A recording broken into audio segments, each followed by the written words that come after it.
No niin, eli WooCommerce ja ALV:n nosto. Sehän on sinänsä itse asiassa hyvinkin simppeli homma. Eli kun ollaan kirjauduttu tänne, niin mennään tonne WooCommerce ja asetukset. Näin ja sen jälkeen sitten otetaan tämä verot. Nyt asia, joka tässä pitää ottaa huomioon, on tämä kohta. Eli mikäli sulla on tässä nyt hinnat ilmoitettu, syötetään verollisina, se tarkoittaa sitä, että kun me nostetaan alvia, niin asiakkaille näkyvät verolliset hinnat verkkokaupassa pysyy samoina kuin ennenkin. Esimerkiksi mulla on tässä testikaupassa, täällä on tämmöinen, mikä maksaa 37 €. Ja sitten kun me nostetaan sitä alvia, niin tämä on edelleen 37 €. Se puolestaan tarkoittaa sitä, että alviton hinta laskee ja sitä myötä sun kate laskee. Eli tässä kohtaa on lähes tulkoon melkein pakollista vähän hintoja naarata ylöspäin. Jos sitten taas sulla on tämä, että käytössä, että sä syötät verottomat hinnat tänne tuotteille, niin silloinhan kun alvi nousee, niin se verollinen hinta, mikä näkyy asiakkaille verkkokaupassa, sekin nousee. Ja tällöin sun ei niin kuin sen takia tarvi hinnan nostoja tehdä. Toki jos sä oot ne silleen laskenut, että ne on hienoja, vaikka joku 99,90 niin sanottu Anttilan hinta, niin se pomppaa sitten sinne 100 toiselle puolelle ja saattaa sitten olla joku hassu senttihinta, mutta kate ei siitä sitten kärsi. Näin. Mutta itse alvin nostohan on niin helppo, että mennään tänne. Täällä on perusvero, joillakin saattaa olla jotain muitakin. Tässä testikaupassa nyt on vain nämä oletusverokannat täällä. Ja sullahan saattaa tässä sitten, jos myyt muuallekin, niin olla muita maatunnuksia tässä. Tässä on nyt vaan tässä testikaupassa tämä yksi verokanta.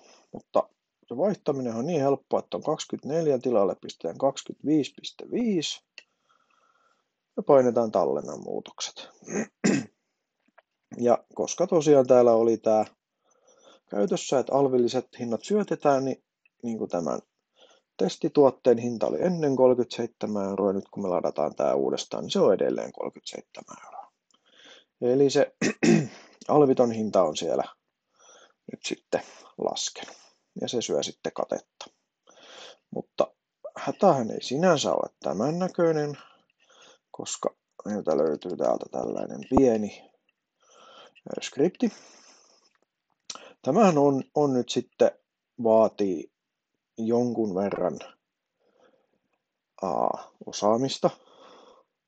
Ja niin joka tapauksessa, jos tämän teet, tänne PHP-adminiin sä pääset esimerkiksi cPanelin kautta tai missä sulla sitten onkin tämä. Mutta sanotaanko näin, että jos tämä näyttää semmoiselta paikalta, että sä et oikein tiedä missä ollaan, niin sitten ei ehkä tätä itse kannata tehdä. Ja jos teetkin, niin aina ensin tätä export-kautta. Sä saat tuosta, kun painaa export, niin se lataa sulle varmuuskopion tästä tietokannasta, koska vaikka tämä on mulla toiminut, niin se voi olla, että tässä sitten sulla saattaakin jokin mennä vikaan ja sitten sulla on kauppa sekaisin. Importistahan sen sitten saa palautettua, jos jotain käy. Tämä ei tarvitse tästä nyt itse osata sen enempää kirjoittaa muistiin. Mä tuohon videon alle sen laitan tämän koodinpätkän. Mutta mikä tässä pitää muokata on tämä kohta jokaisesta 1,05, mikä tässä on. Eli miten paljon halutaan nostaa hintaa. Jos sä haluat sen 5% nostaa, niin sitten jätät ton 5 tuohon. Jos sä haluat enemmän, jos sä haluat 10, niin sä pistät kaikkiin 10. Tämä on tosiaan siis siitä hankala tavalla, että tässä et pysty niinku eri tuoteryhmiin nyt sen enempää laittamaan, mutta täällä pystyy niinku kaikkiin tuotteisiin kerralla pistää jonkunnäköisen hinnan noston. Se, että sen verran sanon, että tämän kanssa on, jos on alle euron hintaisia tuotteita, niin ne yleensä pyöristyy tällä vähän huonosti, mutta niitä on niin vähän, että en ole tätä sen enempää siihen lähtenyt säätämään.